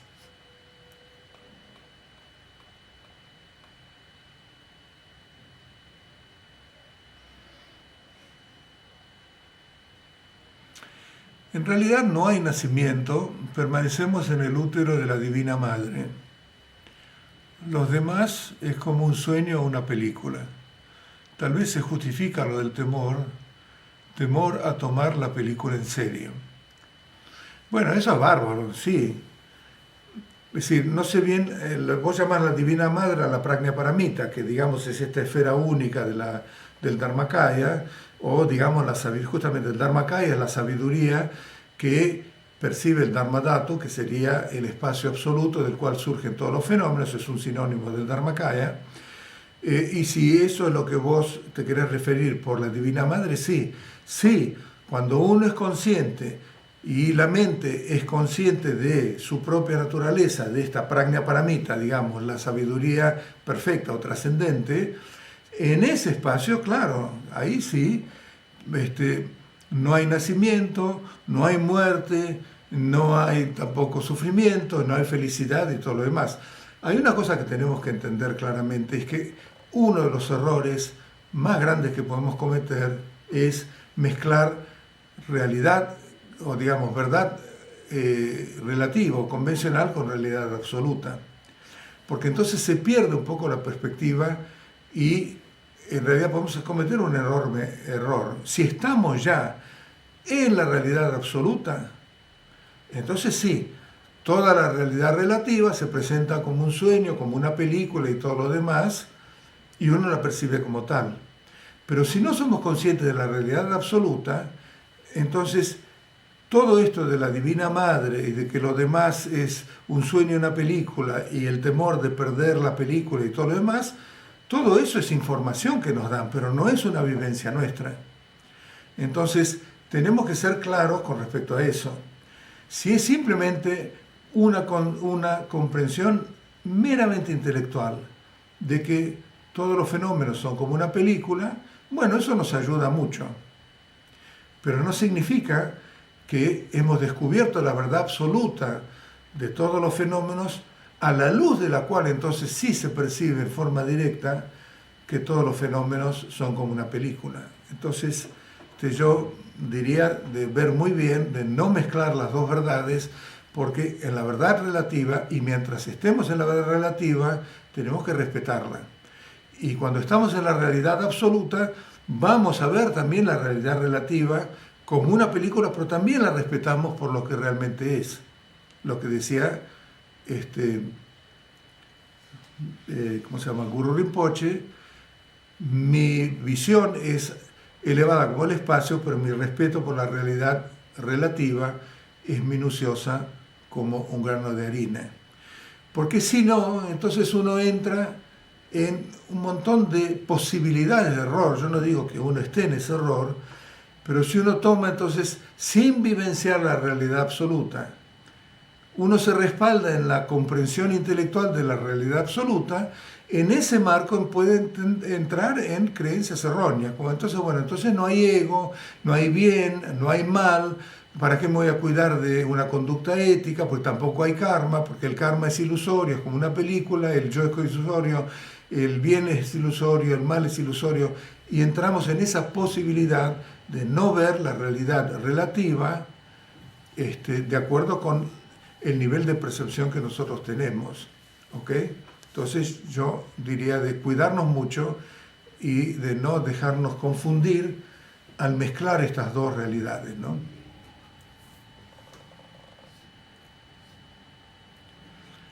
¿Puedes explicar el proceso de varias muertes que ocurren en el bardo?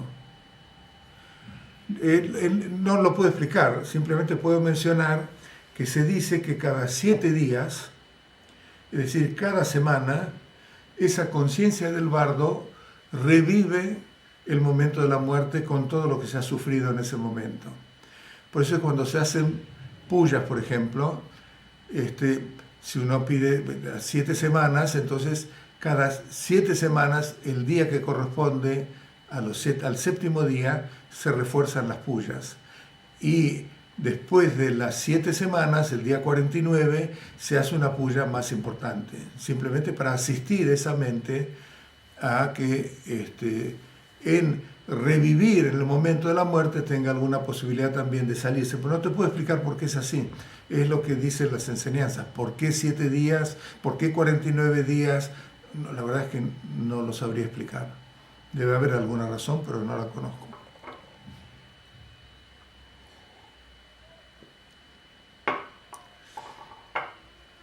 Acá dice, explicar qué es una ciudad de Gandharvas. Gandharvas son unos tipos de devas, de dioses, que se nutren con olores.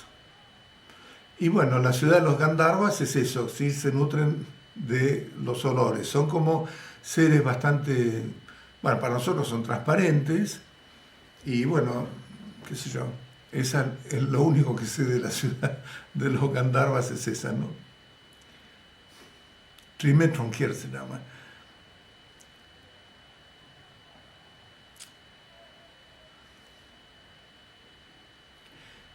¿Hay alguna práctica específica de meditación donde el miedo a la muerte es objeto de meditación? Sí, por supuesto, ¿no? Cuando se enseñan cuando se enseñan los 4 pensamientos que revierten nuestro interés de lo mundano.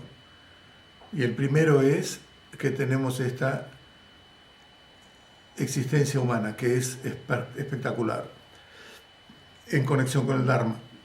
Y el segundo es la impermanencia de la muerte. Sí, hay muchas meditaciones, de meditar, en que y ahí tenés que imaginarte que te estás muriendo y ver las cosas que hiciste, ver cómo lo vas a resolver en ese momento, es decir, familiarizarte, el sentido de la meditación, con que vas a morirte. E imaginarte que están tus seres queridos, ¿viste?, llorando alrededor tuyo porque vos te estás muriendo, es decir, para encararlo, como para realmente empezar a familiarizarte con algo de lo cual nunca pensamos, ¿no? Cuando uno recibe las enseñanzas de los 6 pardos, ¿no?, del pardo, ahí también hay muchas enseñanzas con respecto a la muerte. Y entonces también ahí uno recibe muchas instrucciones que hacen que se fortalezca con respecto a ese evento que va a ocurrir, y eso se traduce en tenerle menos miedo, porque uno tiene más herramientas, ¿no? Entonces ahí uno empieza a recibir instrucciones de cuáles son las distintas experiencias interiores que uno tiene cuando, ya acercándonos al momento de la muerte, el elemento tierra de nuestro sistema empieza a disolverse en el elemento agua, y entonces cuáles son las experiencias que uno va viendo como visiones o sensaciones físicas que está teniendo.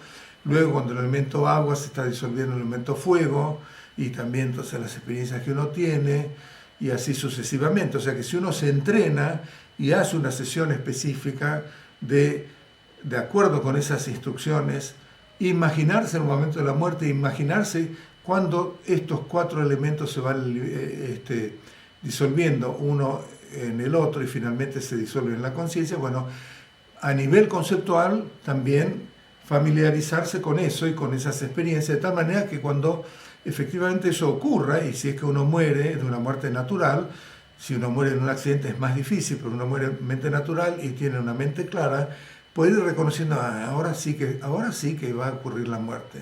Entonces ya enfrentarla de acuerdo con la capacidad que se ha logrado, con la fuerza de la propia práctica y el nivel que uno lo ha logrado, porque uno va reconociendo que ya le queda poco tiempo, se va acercando mucho al momento final de la muerte. O sea que hay mucho para hacer, sí, hay meditaciones específicas con respecto a eso, pero muchas instrucciones se dan en el momento de las instrucciones de el bardo, ¿no? El bardo de los 6 bardos, ¿no?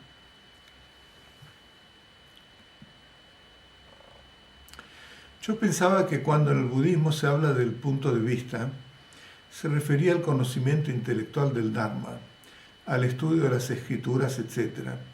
Pero según lo que hoy dijiste, el punto de vista es establecerse en la mente natural y perseverar en ello.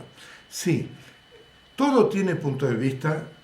Punto de vista significa, lo que pasa es que ya lo expliqué otra vez, la palabra tawa en tibetano significa mirar. De cierta manera es desde donde uno está mirando. En inglés uno en general dice view, ¿no? View no solamente significa el objeto, por ejemplo, un paisaje, ¿no? The view is very beautiful, ¿no? Por ejemplo, el paisaje es muy lindo, pero también es view como elemento, es el que tiene esa palabra en inglés, que no distingue mucho objeto como sujeto que lo está mirando y como el objeto mismo o la función de lo que está ocurriendo ahí, ¿no? Y en castellano es muy difícil de traducir, si yo digo visión, bueno, visión también, está bien, es la visión que uno está teniendo y la visión de los ojos y la visión de la mente. No sé, durante mucho tiempo no sabía bien qué optar y yo estoy optando por esa palabra punto de vista, pero ¿cómo se llama? Entre comillas, porque no hay que tomarlo como el punto de referencia, pero de cierta manera es como un punto de referencia, especialmente cuando hay un punto de vista conceptual. Entonces, en realidad, sí, cualquier práctica del budismo tiene esa estructura, es decir, en el sendero, si tenemos base, sendero o camino y fruto, ¿ok? Entonces, punto de vista, ¿cómo es el sendero? ¿Qué son los elementos que uno utiliza en el sendero? Ahí está el punto de vista, la meditación y la conducta.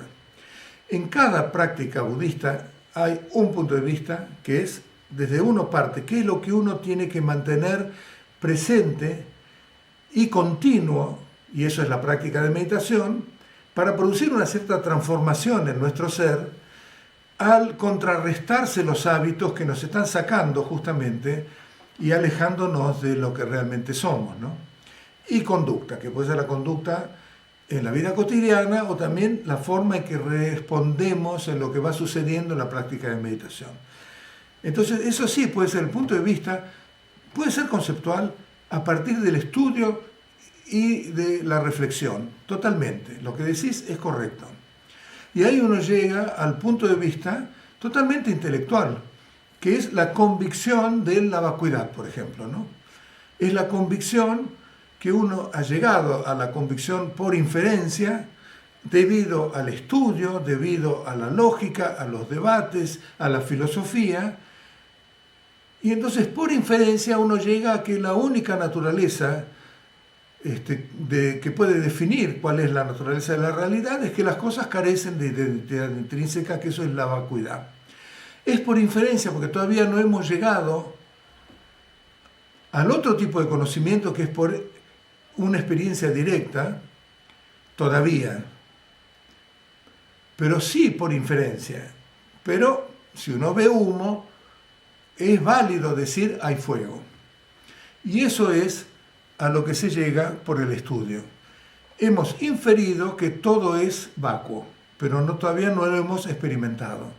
Pero eso es válido, es una convicción intelectual. Y es un punto de vista intelectual, filosófico, que define cuál es la naturaleza de la realidad. Está bien lo que decís.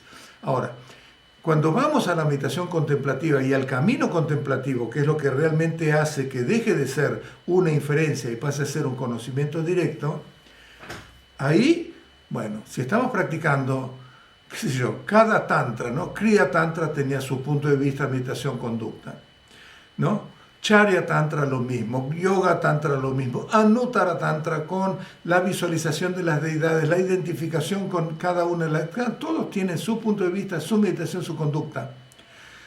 Y cuando estamos viendo, en nuestro caso, que es cómo encaramos y cómo le enseñamos a nuestra mente que se perciba a sí misma de tal manera que eso devenga en que la mente perciba su propia naturaleza. Por eso empezamos con shamatha, en la práctica de Mahamudra, que es calmar la mente. El punto de vista del shamatha, entonces, también es a un nivel contemplativo. ¿Cuál es la visión, digamos, por así no llamarlo el punto de vista, que estamos cultivando? Es decir, así como nosotros ahora, nuestro punto de vista es el ego, y desde el ego es como percibimos absolutamente todo, sentimos todo, percibimos, bueno, nos emocionamos con todo, ¿no? La forma en que catalogamos, todo está centrado en el ego, porque ese es nuestro punto de vista. En la práctica de shamatha, en nuestra claridad, ¿no? Le vamos restando la presencia del yo y vamos puliendo y refinando la naturaleza de esa claridad, todavía dualista, todavía funcionando con la noción de que hay alguien que está calmando su mente, pero llegamos a un nivel de conciencia mucho más sutil, el segundo nivel de conciencia, que no es el burdo que funciona en el cerebro y totalmente relacionado con los 5 sentidos, como estamos ahora, con todo el ruido de la mente, con pensamientos y distracciones. La práctica de shamatha es la claridad, ese es el punto de vista, de lo que tenemos que establecernos en la práctica de shamatha es la claridad de la mente, la lucidez, sin movimiento, inmóvil y libre del pensar. Es decir, si hay pensamientos, no nos metemos con ellos. Lo que se logra con eso es que paulatinamente también disminuyen los pensamientos y llegamos a una quietud mental formidable, y esa es la meditación. La meditación es justamente cómo lograr que esa claridad inmóvil, libre del pensar, se perpetúe. Ese es el punto de vista a nivel contemplativo, de experiencia, a diferencia del punto de vista filosófico anterior, ¿ok? Ahora estamos tratando de asimilar ese punto de vista filosófico de la vacuidad para que nuestra mente funcione desde ese punto de vista y deje de ser una inferencia y pase a ser una experiencia. El primer paso es calmar nuestra mente. Y nuestra mente, que no esté totalmente distraída por pensamientos, logra una quietud continua. Y dentro de esa quietud, entonces sí, educamos a nuestra mente a partir del vipassana para lograr el punto de vista ya de la mente natural, la lucidez vacua. Eso es Mahamudra, eso es Dzogpa Chenpo, eso es Mahamadhyamika, es decir, el camino medio, el gran camino medio, y es lograr que nuestra mente, ella misma, perciba esa infinitud del espacio de sí misma, de su propia esencia, que es la vacuidad. Es decir, ahí dejó de funcionar en base a ese punto de vista del ego, porque ha visto que no hay un ego, tal cual lo teníamos hasta ese momento. Que en realidad la mente es ese espacio infinito de la vacuidad, indivisible de la vacuidad de la cognición o de la lucidez. O sea, es que la vacuidad lúcida, la lucidez vacua. Ese es el punto de vista, eso es lo que se llama Mahamudra. Lo que nos va a llevar a la liberación, incuestionablemente, no es el punto de vista de la inferencia conceptual. Es justamente esta vivencia, porque esto está reflejando en forma de experiencia ese punto de vista al que llegamos por inferencia. ¿Entendés? Y lo que los respalda es justamente ese punto de vista filosófico, pero a un nivel totalmente contemplativo y de experiencia personal. Es lo que llamamos vivencia. En inglés se llama realization. En tibetano se llama tokpa, con S. Tokpa sin S es pensamiento, concepto. Tokpa con S significa realización. Quiere decir que algo se volvió real para uno mismo. Real porque es la verdad. Y esa verdad es la lucidez vacua.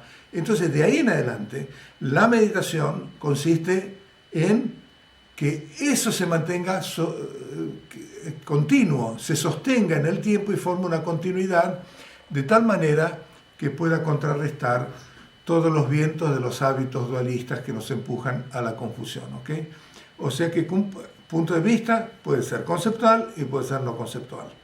Es conceptual en el caso de la filosofía, es conceptual en el caso también de shamatha, de la práctica de calma mental, y es no conceptual en el caso de Mahamudra y Dzogchen. ¿Cómo puedo hacer para meditar más en tiempos de pandemia? ¿Debería poner días y horarios fijos? ¿Es bueno meditar online o mejor solo?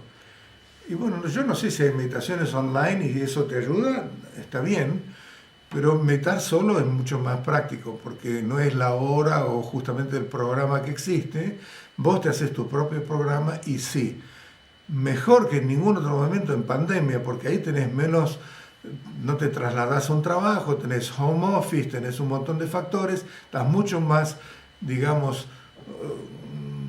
restringido, ¿no? Por la misma cuestión de la pandemia, y podés hacer meditaciones todos los días, periodos de meditación constante, en los cuales uno fija el periodo y la duración de la meditación, y lo que siempre se dice es muchas veces periodos cortos, ¿no? O sea que si vos meditas una hora, bueno, podés ir rompiendo esa periodo de meditación en varios mini periodos y para mejorar la calidad, en vez de largarte a 3 horas que empezás bien y más o menos atento y después terminás con cualquier tipo de distracción. O sea que sí, la meditación personal es importante, ¿no?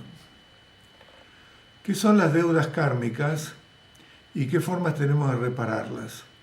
Esa reparación es algo que sería bueno incorporar como algo frecuente, como parte de nuestra práctica. Deudas kármicas son cosas que han sucedido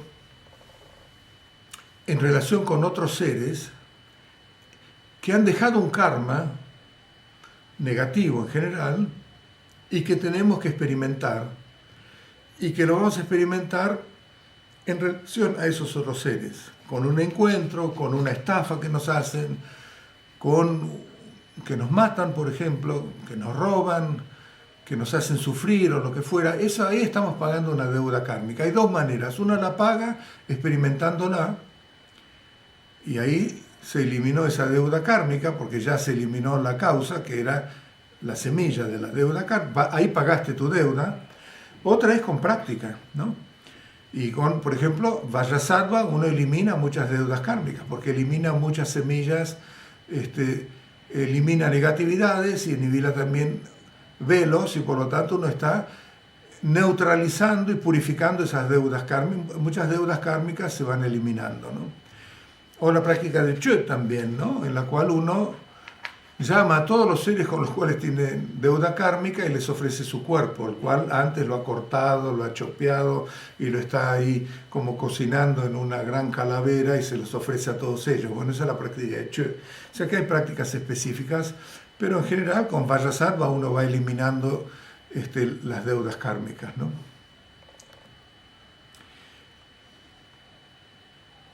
Y vieron que en todas las prácticas que tenemos siempre se hace Vajrasattva, justamente es lo que lleva a purificar el karma negativo, ¿no? Karma negativo son deudas kármicas también. Para los que no vamos a poder morir ni como un yogi, ni tampoco en la estabilidad del estado natural, aspirar a morir teniendo presente al Guru, sin olvidarnos un instante, es un buen plan. Sí, sería extraordinario. Planá, diría yo también. Sería fabuloso poder hacer eso, morir en la presencia y en la recolección, digamos, de la presencia del Guru y con esa devoción. Eso es una muy buena muerte. Sino también renacimiento en Deochen. Hay otras maneras, si es que uno no tiene la capacidad de mantener constantemente la presencia de la mente natural en todo ese proceso, entonces esa es una muy buena manera de morir. En devoción al Guru es una de las mejores, o también con enorme compasión, aspirando a renacer para beneficiar a los demás seres, también es muy buena, pero la de devoción al Guru se dice que es muy, muy buena, ¿no?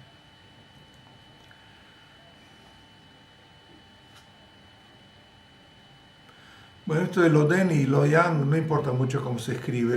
Después escribime un mail y te lo escribo, o en un WhatsApp te lo escribo, pero no sé si... son palabras tibetanas, ¿ok? Si uno no sabe tibetano, no sé si te ayuda, pero después escribí en un WhatsApp, te lo escribo. Muchas veces dijiste que la disminución de las emociones aflictivas es señal de avance. Si las emociones aflictivas se agudizan, deberíamos verlo como una falta de ajustes en la práctica, además de incrementar la práctica todo lo posible. ¿Qué nos recomendarías? Y yo creo que sí, incrementar la práctica es una. Otra es generar mérito, ¿no? Es decir, practicar generosidad, pero es parte de la práctica, ¿no? Generosidad, paciencia y todo ese tipo de bodhicitta, los 4 inconmensurables, todo eso, generar mérito, lo que hace en general, el resultado de eso es disminuir la fuerza de las aflicciones, porque aflicciones existen y se mantienen por los patrones habituales, y la generación de mérito lo que hace es neutralizar y disminuir la fuerza de los patrones habituales. O sea que una cosa lleva a la otra.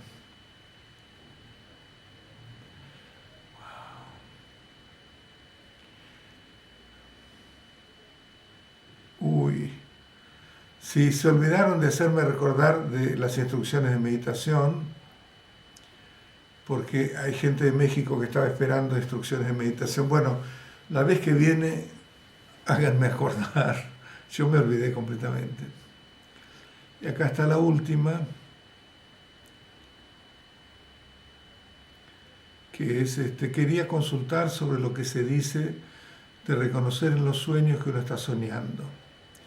Es decir, los sueños lúcidos. Es verdad que si uno reconoce esto, cierta cantidad de veces se puede liberar en el momento de la muerte.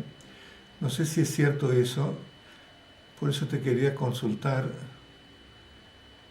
De ser así, ¿podrías explicar la práctica de los sueños lúcidos?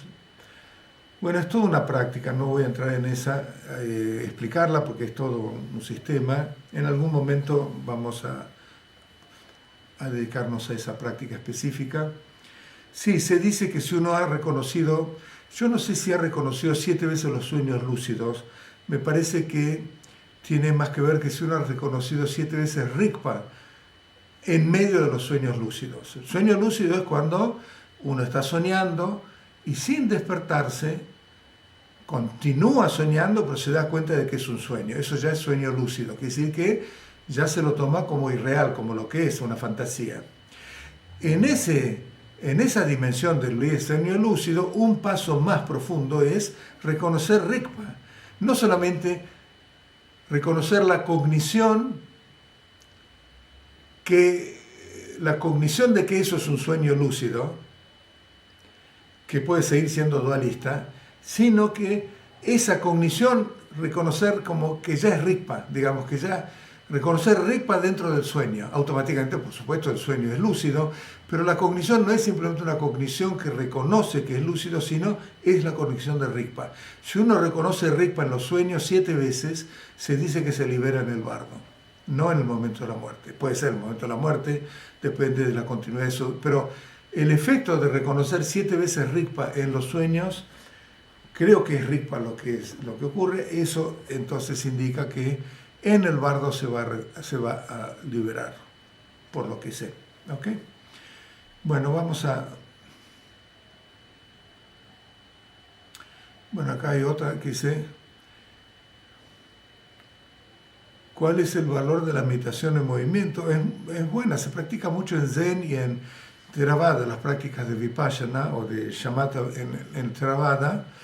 Tiene mucho valor, es decir, por ahí hay gente que le cuesta mucho meditar sentado en forma formal, digamos, sin moverse, y entonces, bueno, puede meditar prestando una atención minuciosa a cada uno de los pasos que da, cuando el talón se apoya, cuando se planta el pie, cuando llega a los dedos del pie, y cuando se levanta la otra pierna para dar el paso. Es muy consciente de todos esos movimientos y le resulta más fácil. El propósito es mantener la presencia mental. Tanto en la meditación formal, si uno la puede continuar en una meditación en movimiento y le resulta más fácil, bueno, ese es el valor, ¿no? Cultivar la presencia mental. En última instancia, ese es el objetivo. Bueno, vamos a dedicar el mérito. Cada uno medita el mérito, no hace falta que eso repita.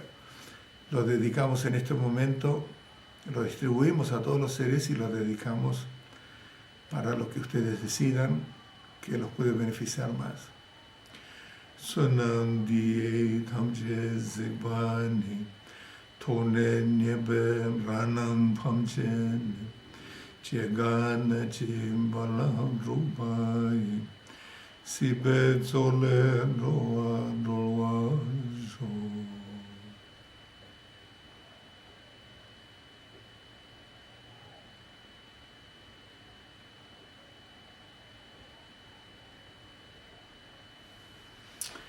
Nos vemos el domingo.